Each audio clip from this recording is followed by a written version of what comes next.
Welcome to our November 4th, 2021 workshop to review the public review draft climate action plan. Before we dive into the presentation, I'm going to have our project team introduce themselves. Jesse. How you doing? I'm Jesse Brown. I'm the City of Coronado Senior Planner. I'm working with Howard and the team on this.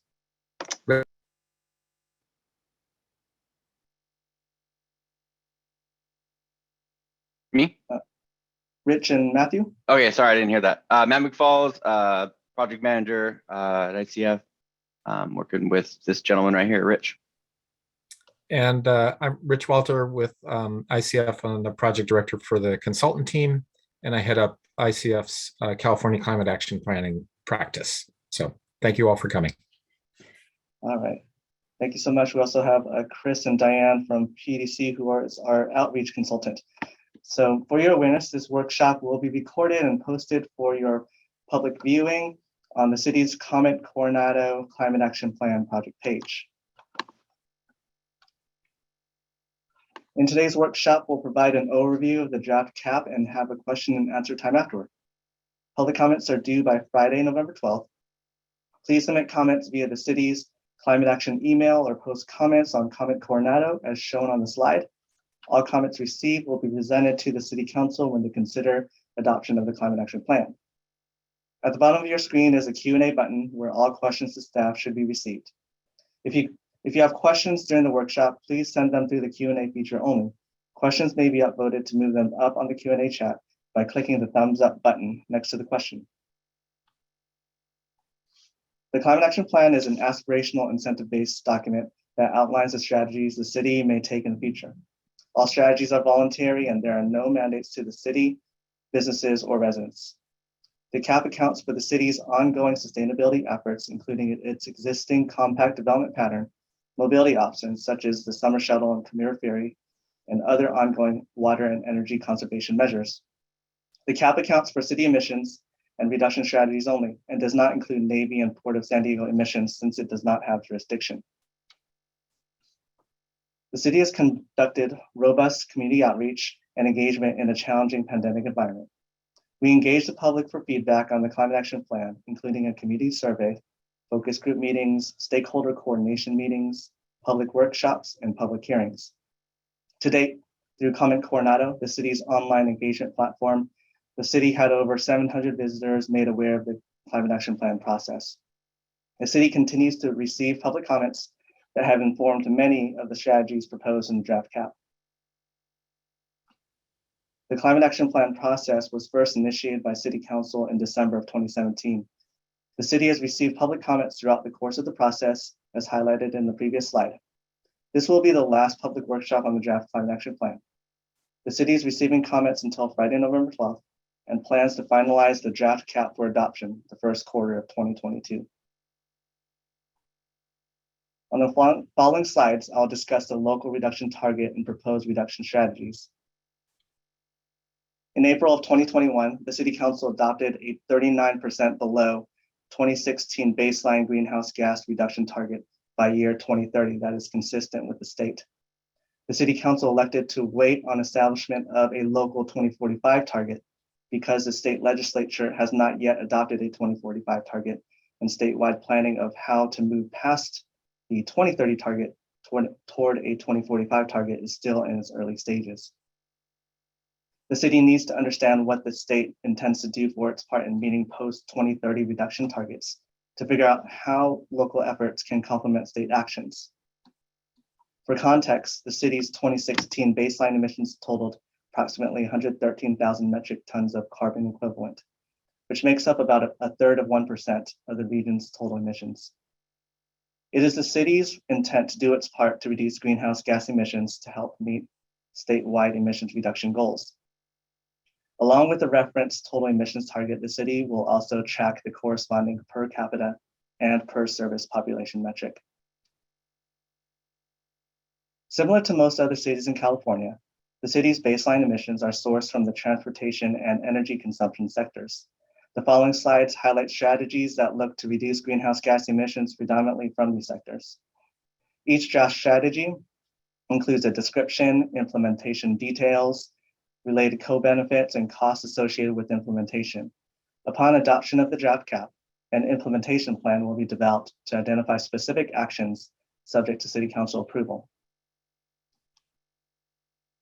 How do we get there? 74% of the local reduction target will be achieved by state measures, and the remaining 26% would be achieved via local strategies. As shown in the lower right-hand pie chart, local on-road and energy-related strategies make up most of the proposed local reductions at 19%. Proposed draft reduction strategies were quantified to achieve approximately 3% beyond the 2030 local reduction target.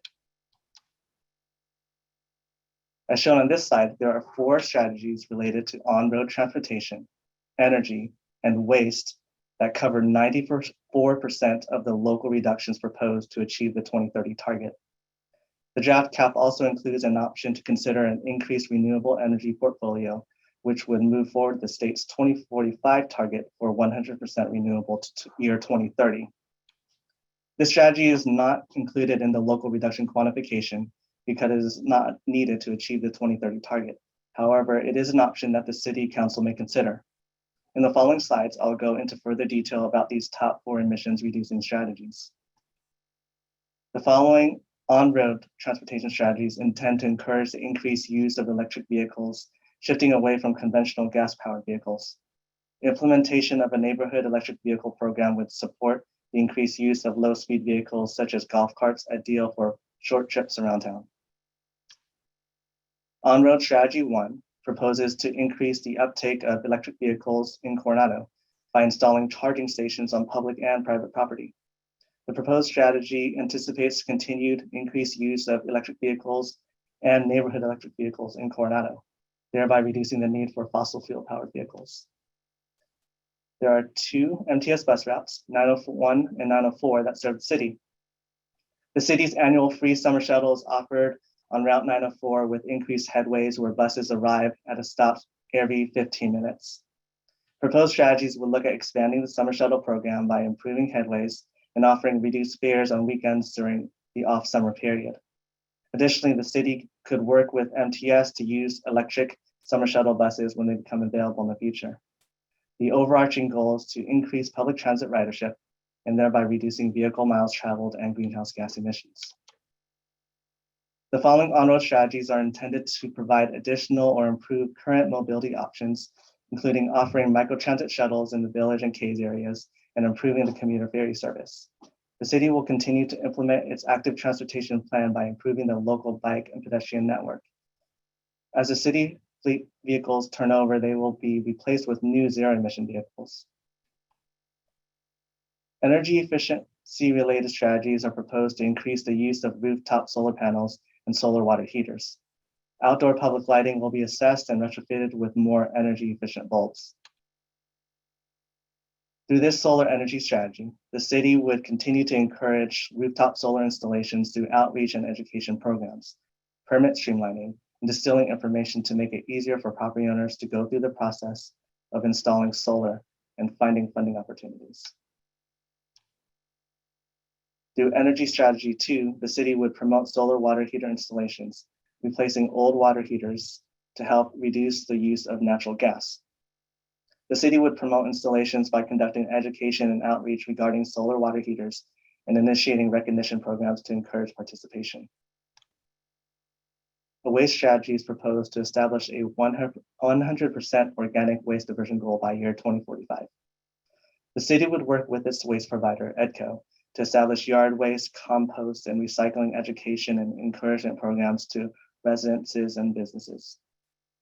Consistent with state legislation, this strategy would aim to divert waste generated in the city to avoid methane emissions associated with landfilling of the city's waste. Strategies that are not quantified at this time are described qualitatively along with ballpark approximate reductions on table 4-2 in chapter 4 of the draft. Further development and implementation of these strategies may result in sufficient data to quantify the reductions in the future.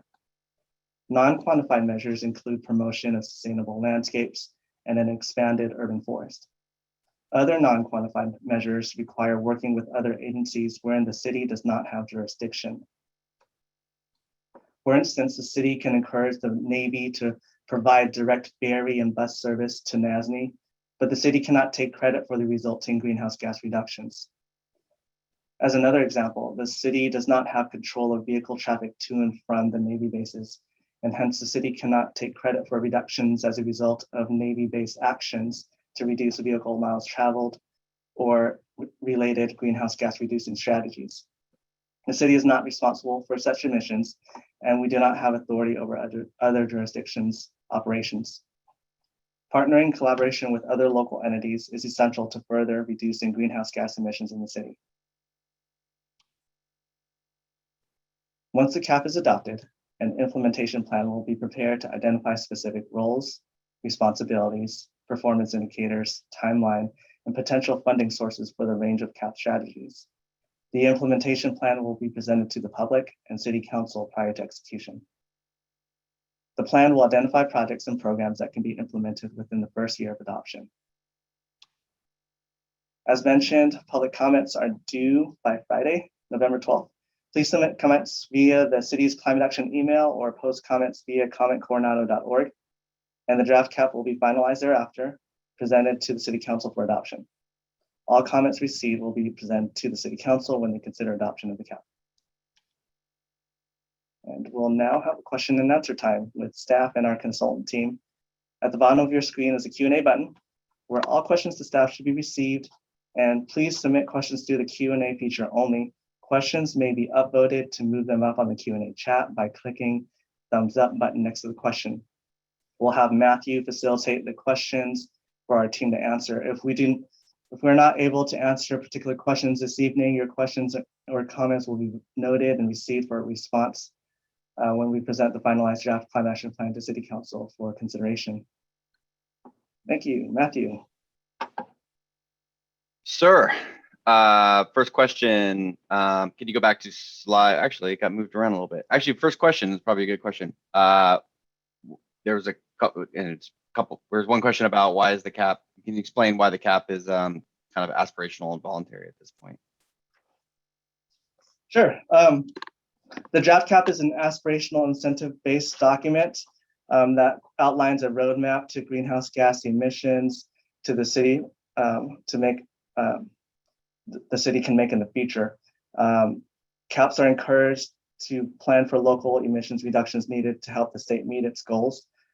CEQA qualified documents, by definition, follow a narrow scope that are effectively adopted in cities and counties that have required them through their respective general plan EIR as a mitigation measure, or to help support a larger new and redevelopment projects to tear off of the city's general plan EIR or climate action plan EIR for greenhouse gas analysis purposes, as opposed to preparing the same analysis within a CEQA document on a project by project basis. So it's a narrow focus when certain cities or counties out there are utilizing this tool to effectively support larger developments. The city felt that using a aspirational incentive-based approach would be the more appropriate application in reducing greenhouse gases here locally in the city. Did you want to add anything to that? No, I think that's great. Unless Rich wants to couple up on that with the benefits of this approach, but I mean, I think that's adequate. Good answer.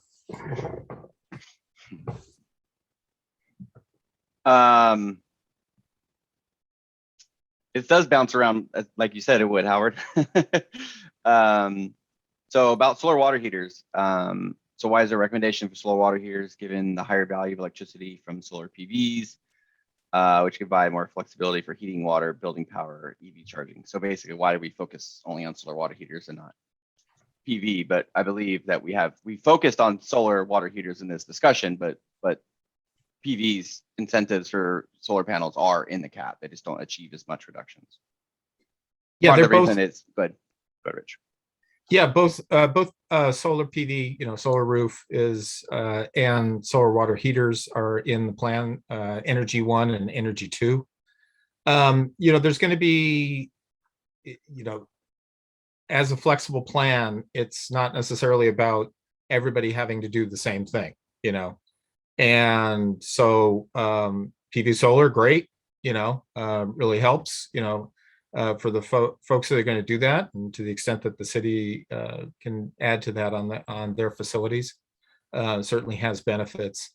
If solar water heaters do help, from replacing natural gas heaters, and there are some state incentives on it.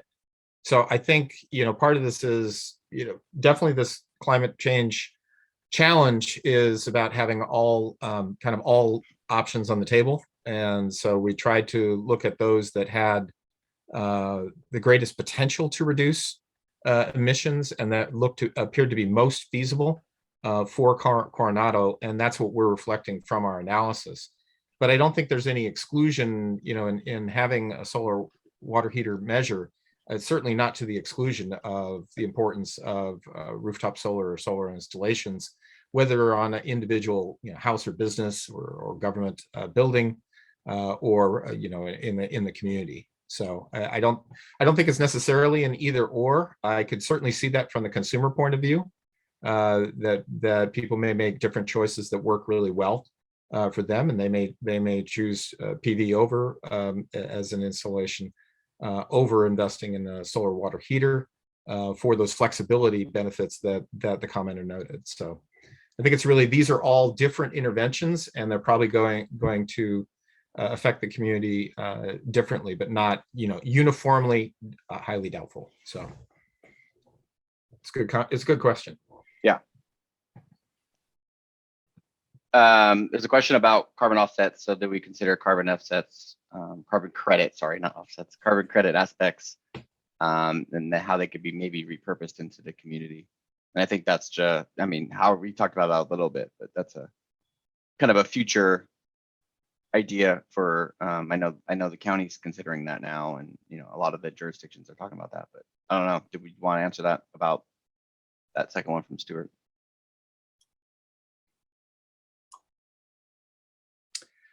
Yeah, the thing, if you want, Howard, I can speak a little bit about. Yeah, I think the plan right now, in terms of capturing carbon credits and funding, that is, it's a very tricky world to monetize that. In terms of doing it, there are protocols about how that can be done, but one of the key things is that when a reduction is mandated, pretty much, then by a plan, whether it's by state, federal, or local, and it's a mandated action, generally that can't be put onto the voluntary carbon market. And so there's this term called additionality, which means that except for the payment of for the carbon credit itself, you wouldn't receive that money. Now, as a voluntary cap, it's possible you can do it. Generally, the cost per ton that comes out of a lot of the measures that are included in this are usually higher than what the market will bear right now in the voluntary carbon market. That's why most of the voluntary carbon market is actually dominated by forestry or methane gas reduction at dairies. These are not options that are really open to the city. So it's not just the possibility of doing it, which is kind of a creative idea, but what would the cost be and what would you be charging?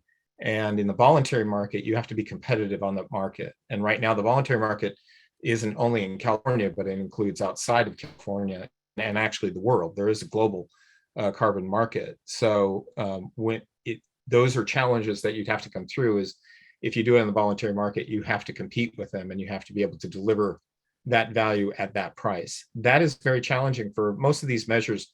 Probably would not qualify. They wouldn't be competitive on today's market. If in the future that market goes to a much different place, that's something that one would want to look at. So.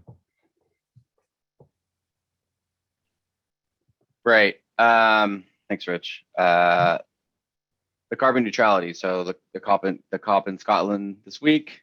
The imperative there is to meet net zero by 2050, which aligns with the state's goal for 2045.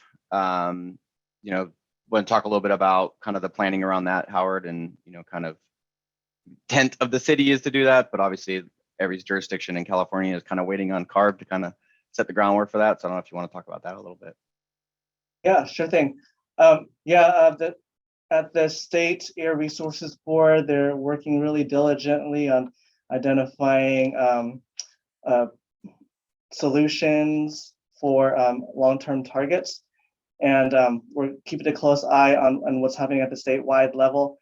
And in terms of identifying a 2045 target, we don't want to go ahead of the state before we know what the state's adopted target is going to be, and also what their plan is moving forward to get to those targets post 2030.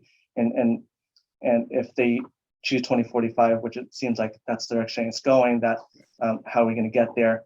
And then once we know what direction the state's going to go, that'll help inform us on how us as a local jurisdiction here in Coronado would look to complement what they're doing. Yeah, I mean, there was a slide in there that had a pie chart, and 3/4 of the reductions at the local level are from state actions, and I think that I think in general that's going to have to be the same thing moving forward. CARB is having a lot of workshops about these, and if you're interested in this stuff, that stuff is those workshops are very interesting. They have experts from all over the world, UC system and beyond, and they're very interesting on how they're going to get there. And it's some of it's out of the box thinking, which is beyond the state, or it's all beyond the local government's control, a lot of the stuff, but it's really interesting stuff. Yeah, and the way we approach developing this draft cap, the first thing we did was really looked at what would be the effect of the state's initiatives that are already adopted, the regulations and the other initiatives that are already on the books, and then said, okay, well, how far is that going to get us towards our 2030 goal? And there's always a very vital role for local governments, because the local governments can do some things that the state can't, and vice versa. The state can certainly do some things that local government can't. And so you really have to marry those two. As CARB develops that framework better, which we don't have right now, then we have a really good idea of where a local government can fit in and put those two together.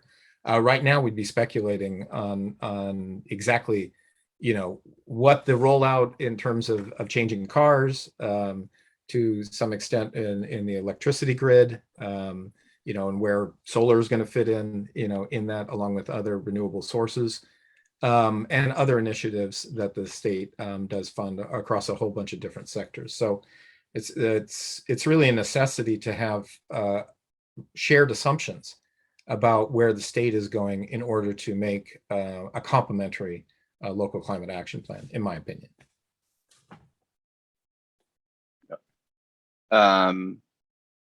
So implementation. So there's a couple questions about kind of who's overseeing this, kind of overseeing this climate action plan. You talked a little bit about that, Howard, in the presentation about implementation, but how's that going to get implemented? Who's going to do it at the city? Probably means you double dipping. But yeah, kind of some questions about implementation and who's doing what at the city to track it. Yeah, in terms of implementation, and our immediate next step is to get the climate action plan finalized and adopted. And then from there, we would move forward in preparing an implementation document that will have specific actions, specific performance indicators, identify specific staff or departments that would be responsible for implementing certain measures or strategies within the climate action plan. And that's really where the rubber meets the road in terms of seeing results as a result of this policy document. So definitely looking forward to that process and seeing how we can prioritize things, and it'll be publicized and subject to city council direction and approval. So we'll be relying on their direction as well to prioritize the implementation of the plan.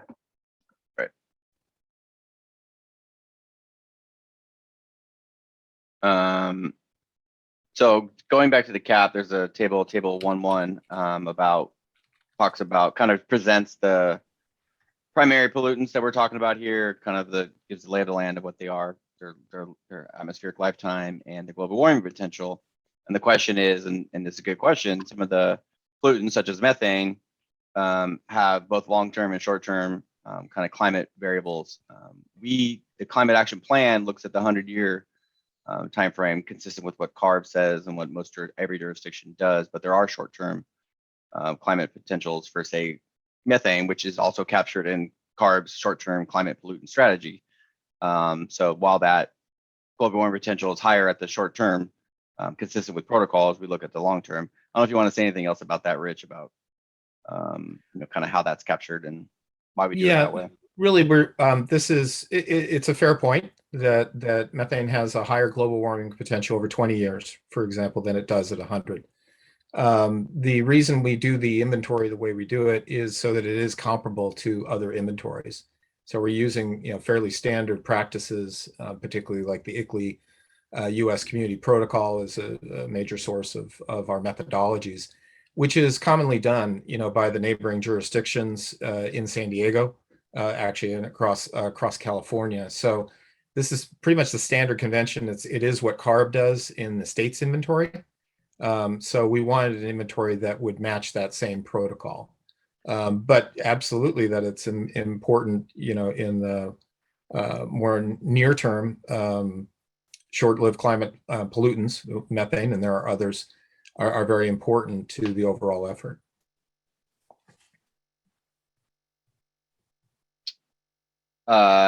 Question about solar rebates. So federal solar rebates. Matthew. Yes, sir.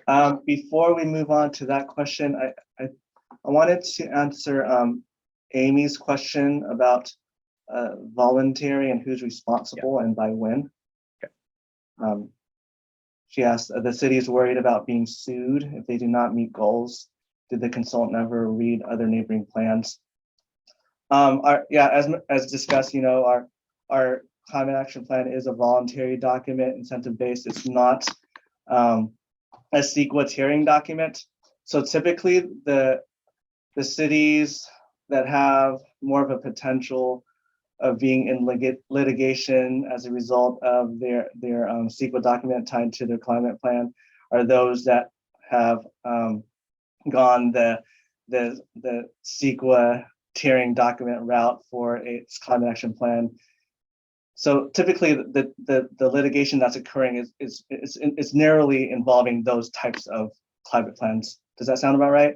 So San Diego County and other similar agencies that have basically adopted a CEQA mitigation to develop a climate action plan tiering document. Those are the ones that are kind of exposed, so to speak, to that liability. Is that correct? Yeah, I mean, the lawsuits that have come against climate action plans have been CEQA lawsuits. And so CEQA applies to basically mandatory plans. And San Diego County is they've been sued multiple times actually on that. And so a voluntary plan doesn't represent that same firm commitment. So it's not a discretionary action under CEQA. So it's treated a bit differently. When we've worked with jurisdictions that have voluntary caps, and we've worked with a number of them across the state, we've worked with some that have mandatory as well. But on the voluntary, what they end up being is the cap becomes a source of priority for the city council to look at it and say, okay, and establish work programs and to say, okay, these measures we want to advance at this time. The adoption of it doesn't mandate that they do everything in that, but they can look at that and look at the information in it, and they can choose. Okay, these are to the staff, and they can direct the city government, bring these back, and then it's those actions become the commitments that are made, and those are just choices. Think of it this way: that when you have a mandatory cap, you make all those commitments at once. When you make a voluntary, you go back and you go through each one of those, and you sort of you choose and implement them kind of at the priority that's established by the city council. So it's definitely different in terms of doing it, but it can still result in with those directions that are given from the council of these are the things we want to implement and when. they can result in real reductions as well.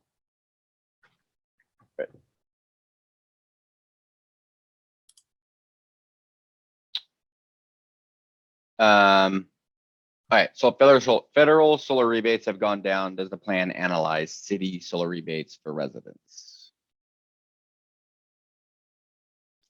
So we talk about the state. I'm trying to remember what measure this is real quick. This would be the either Energy 1 or Energy 2, which are the two solar measures in there. I do not think that currently in the cap it does not envision rebates from the city, which would have to be funded from the general fund. So I would take that as a comment, and the city can consider that. But I think in the way that it's articulated, the measure does not envision city rebates at this time.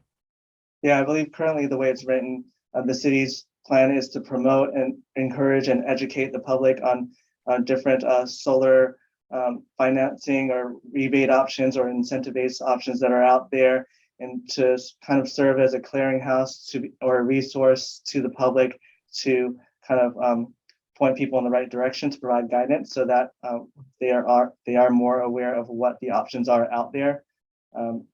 As it's written, it's currently not suggesting that this city provide financing or fund local projects. Really good question about does the city know where they want to install charging stations, EV charging stations, in particular fast charging stations? Say that again. We have a measure about fast charging or just EV charging stations, and really this is related to Ocean Boulevard. But in general, the question is, does the city kind of have a plan or know where they want to install EV charging stations throughout the city? As part of that strategy, we could look at preparing a plan to identify specific locations where it would optimize the use of the different charging types where it makes sense, and then prepare a plan, and we would potentially implement that plan. And there's opportunities for both private property and public property installations where it makes sense in strategic areas throughout the city. So yeah, it would make sense to kind of identify specific locations. That would be helpful. The region as a whole is also has a plan via Sandag, where they're preparing a plan that's pretty lofty as far as being really aggressive, probably one of the leaders in the state, if not the nation, in terms of EV charging infrastructure. And as a region, they're identifying specific areas and charging types, and they're identifying funding opportunities, and they're funding these charging stations, much of which will be in disadvantaged communities, but there is funding out there. That's great. Thanks, sir. There's a question about, kind of stating, and this is a good point, stating that electrification in general, just electrification of both building HVAC, space and water heating, transportation is most of the emissions, 85 or 86%. Kind of asking what the city can do as incentives to drive electrification of homes and transportation. So have we considered incentives for building retrofits for existing homes and then new homes, obviously, potentially including lowering permitting fees for homes that remodel and install electric alternatives? Yes, in terms of building electrification, the city does play a role in that, in terms of promoting and encourage and providing incentives, and looking at permits could be an option as well for consideration. So we'll definitely look at that. Building electrification is becoming increasingly popular in our region and throughout the state, and we're seeing building electrification ordinances being adopted in many cities and agencies. And there's definitely benefits. There's pros and cons. It's helpful to have a holistic, comprehensive understanding of what the intent is with building electrification, but also be aware of what the unintended consequences might be if we were to go that route as a city.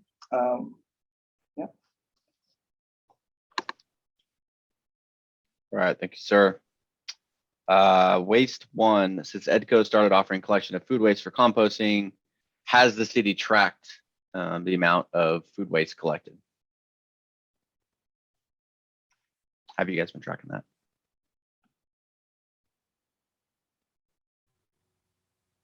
I do not believe that the city has been tracking that.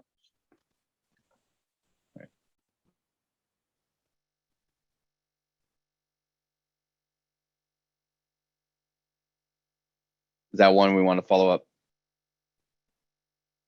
Yeah, we can definitely reach out to EDCO and see if that's something that they can even do, because I know when I put it in, it's mixed in with my yard waste, and I don't know if they can actually measure that difference, but we can definitely reach out to them and check.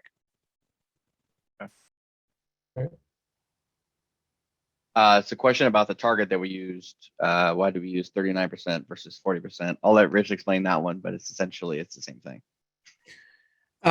Yeah, the intent of the target is to have something equivalent to the state's target, which is 40% below 1990 levels by 2030. And we don't have a 1990 inventory for Coronado, and actually going back and doing that can be sometimes a speculative enterprise. And so you have to go into the math and try and figure out the best equivalent of that. And what we did was look at the trend of emissions, both at the state level and in the city, and looked and kind of did some forecasting and some curves and looked at what would be the equivalent of that measure. And when we did it, it was 39% and change from 2016, right, Matt? Yep. Yeah. So yep. Essentially, that is the equivalent, best as we can do, absent a 1990 inventory itself. It's our best estimate based on 2016 is our baseline inventory. And so based on that, we wanted to set a target that would be as equivalent to the states. And so it's really just a function of math. I will tell you that sometimes the equivalent of that is actually, sometimes that can be, it could be 35% in some certain jurisdictions. It could be 43%. It varies depending on the trend of emissions. So it's really just a function of math. They happen to be quite close in this instance, but it's not always the case. So essentially, it's just getting a different way of saying we're going to get to 40% below 1990 levels, and it's just a slightly different number at the starting point, but the end result is the same. Right. Good question, though, because I know that gets confusing. It's a very good question. A couple questions related to renewable energy and/or CCAs. So have we considered, could be a rich question because I don't know this, Government Code 555 Renewable Energy District to facilitate financing of renewable energy measures? It's not mentioned in the climate action plan yet. It's a interesting comment. I think that's one that we would want to look into and as we go from draft to final and see if that is something that should be mentioned in the final as a potential financing approach.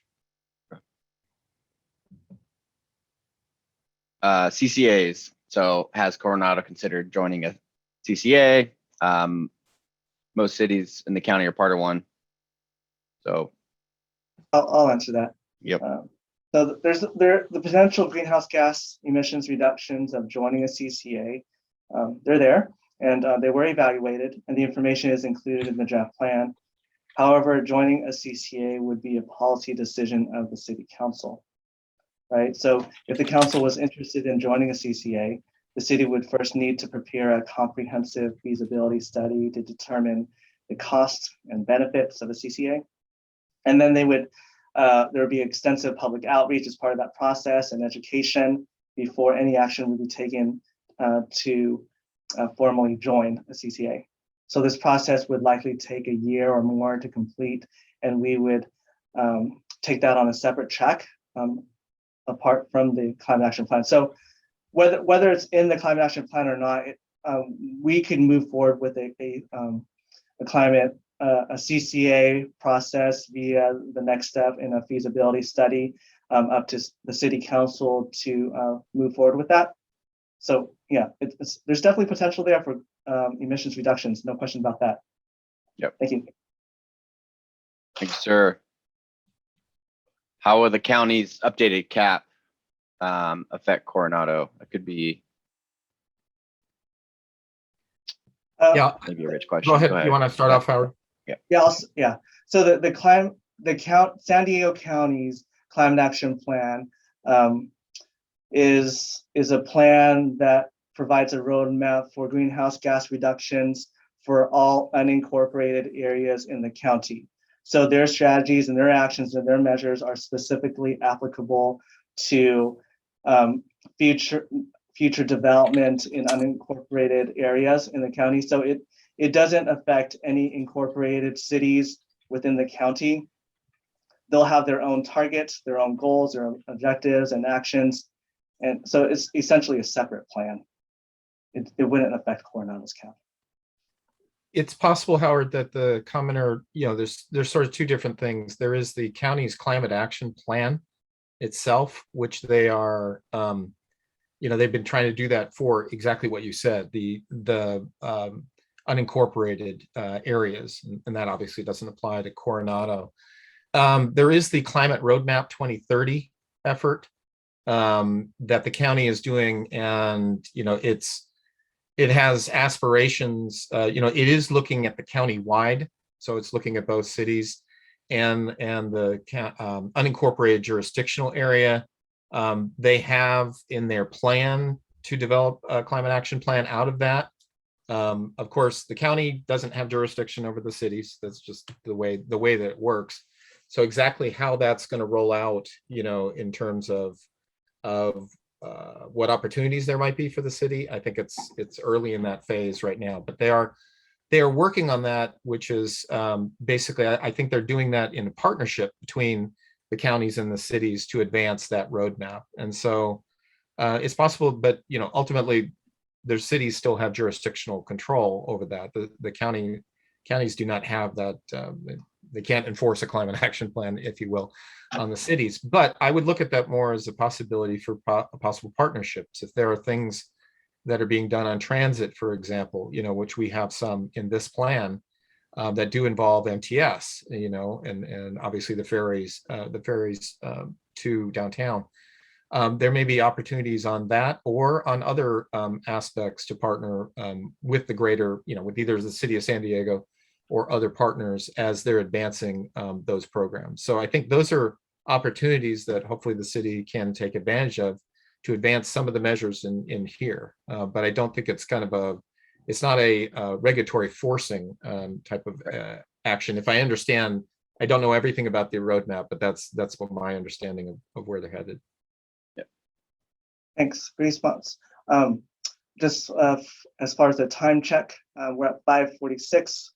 And we have an hour allotted for this workshop. We do have a lot of great questions coming in, and we want to give a good faith effort to try to answer as many as we can. So if we can kind of go through the question and try to kind of swiftly or keep our responses as concise as we can and move things along, that'd be great. And we will make a good faith effort to answer all these questions post-workshop as well. And we're definitely available to continue the conversation, because that's what we're here for. Thank you. Yeah, I think a couple of these could be answered after the fact because they're kind of overlaps with other ones, but they're good questions. One of the questions is, how often do you plan on kind of reevaluating the cap and the emissions and the targets and that kind of stuff? Is there a time frame in mind?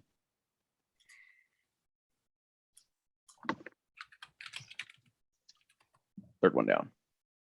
And I'm assuming it means not just numbers, but kind of forecasts. And how often does the city plan on reevaluating the emissions inventory, kind of looking at forecasts, reassessing, cap measures?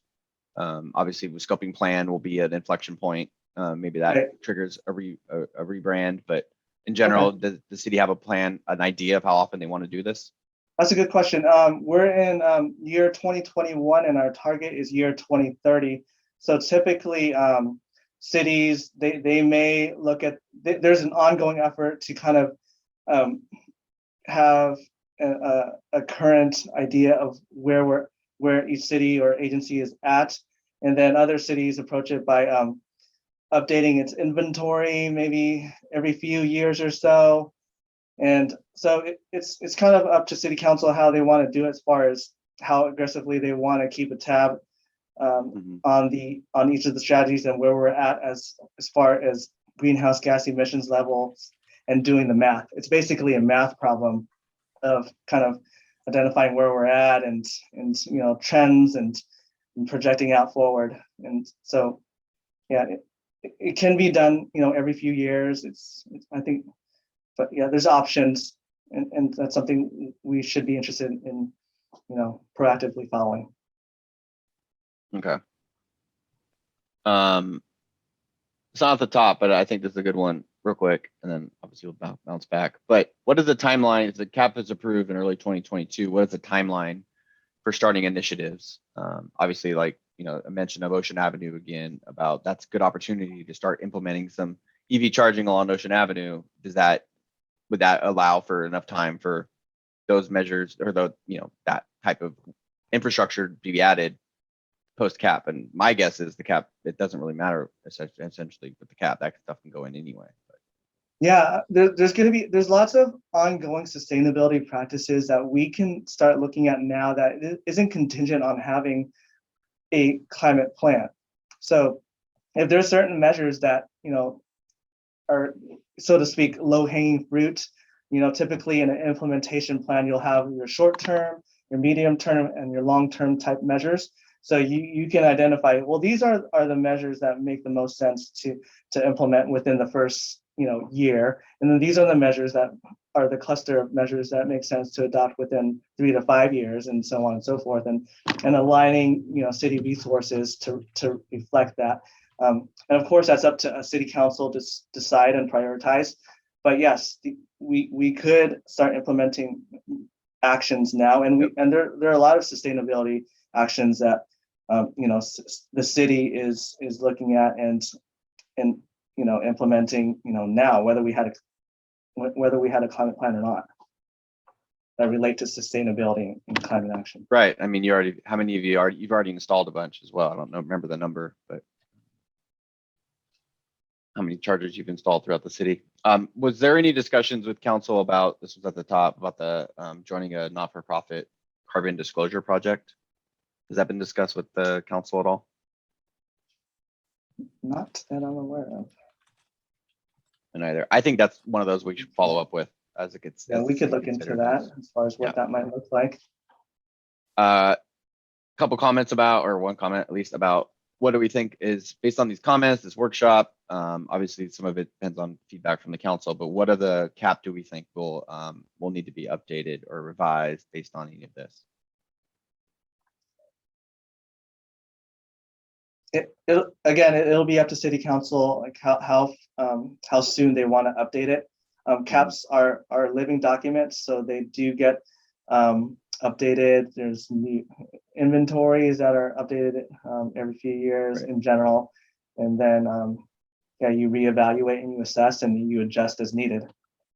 That's really the nature of climate action plans. Yep.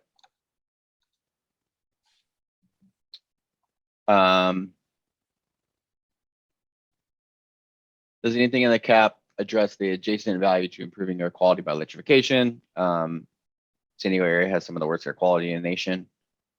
So co-benefits of electrification was not really, that's all, that definitely is a thing. Generally most caps talk about it qualitatively as a, kind of a side note, but it is true. I mean, this is a lot of stuff that the Port of San Diego is doing, right? It's electrification stuff. There's air quality benefits, there's GHG benefits. We don't really talk about it much here. I think we may have a paragraph on co-benefits, but we mentioned it. What I would add to that is it is a really good point that there's absolutely air quality benefits of electrification, whether it's cars, or even electrification of homes. Burning natural gas does produce indoor pollution, barbecuing even more. Hopefully not indoors.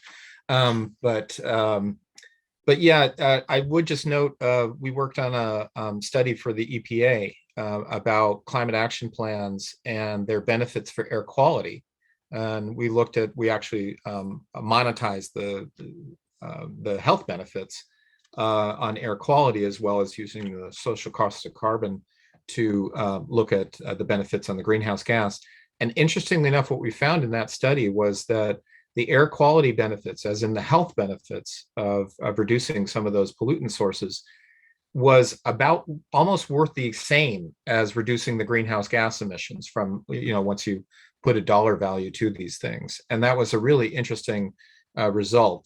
That study actually was done in San Francisco's climate action plan earlier, but a lot of those measures, what you're getting the benefit of is those electrification things. So it's a really good point that the commenter makes. Good question. It's come up before. What are we going to talk about the link between, maybe this is more of a city council presentation type thing, but the link between, kind of the sea level rise discussions going on about adaptation and the climate action plan discussions going on here, which is more on the emission side. Yeah, there you go. I mean, the focus of a greenhouse gas reduction plan is essentially that, to find strategies and actions in which the city can reduce its carbon footprint. Whereas adaptation is focused on the anticipating sea level rise as a result of climate change, right? So the adaptation plan is looking at potential ways that the city can get ahead or stay ahead of sea level rise, in considering its infrastructure and its existing constraints in anticipation of the potential of different storm events and more aggressive climate that's expected, anticipated. So adaptation is more of a responsive type plan, whereas a reduction plan is focused on actions to reduce the carbon footprint. Yeah, and we've used the term climate action plan because it's a common term in planning, that these type of plans are called the climate action plan. But obviously there are other actions by the city relative to climate beyond this. This could be called the greenhouse gas, reduction plan, if you will, because that is what it focuses on. But those two different parts, mitigation, reducing greenhouse gas emissions, and adaptation, addressing the risks that come with climate change, they're both important parts of facing the challenge. How many more you want to do, Howard? But more? Maybe, yeah, two more. Yeah, we're good question. Do you think you have the support of the community? And if not, what can the people here do to help?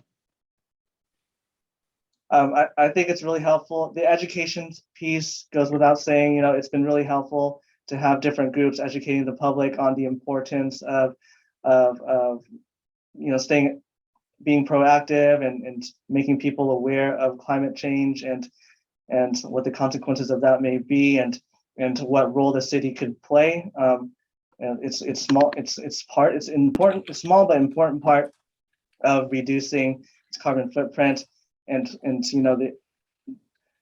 being a leader in that way. Even though Coronado's a small city, it could be an example. It could do different innovative projects here in a small city, whereas it may not be as well suited in other larger or more hierarchical agencies. Coronado has the opportunity to really implement different measures that are unique to Coronado. So yeah, I think there has been support for this plan, and we're definitely we want to work with our community members to implement this plan. Definitely. So definitely appreciate all the feedback and all the comments and involvement throughout the process. Maybe one last one, but this is a really good one that touches on a lot of things. So are there economic considerations considered in the cap? So solar PV and EVs reduce costs for residents and city infrastructure. This isn't just about climate. These have a positive return on investment relative to business as usual as well. That's a really good comment. I don't know if you want to touch on that, Richard or Howard. Yeah, a bit. Some of the details are actually buried kind of in your in the appendix B, where we, not for all measures, but for the measures we could, we tried to quantify both their costs and their benefits. And some of those include for transportation, we looked at the benefits of not driving, of which there are definitely those. And similarly, we looked on, if you have energy efficiency, you obviously have a return on that. and some of the other measures. So we didn't do a full-on economic study for this, to study that. But for many of the measures, if you go into Appendix B, you'll see the description of those costs and benefits. If we couldn't quantify them, sometimes, with lots of different measures, it's a little bit challenging. We would note qualitatively what those benefits are. But you're right that some of these measures, that's why the market, with rooftop solar, for example, people have looked at the long-term benefits of that on the economics alone. There's obviously climate benefits that come with that, as well as air pollution benefits that come with that. So that's a very important. Not every measure on the strict financial will pay for itself, but many of them will. So we tried to portray that wherever we could, those consequences. So that's an important thing for the city to consider. It's important for the individual residents or businesses as they make their choices to also consider those. It's not all cost. Yeah. Thank you so much, everyone. We're right at our hour. Really appreciate your involvement and engagement in this process. Many of the people in this workshop, are familiar names and people that are, that definitely care about Coronado and what direction we're going in the future. So definitely invite you to continue to be involved in the process and provide your comments and, talk to us, and as you already are. And thank you for your time. We definitely want to honor everyone's time. And so that concludes our presentation or in our workshop, and we want to continue the dialogue as best as we can. So please reach out to us as needed.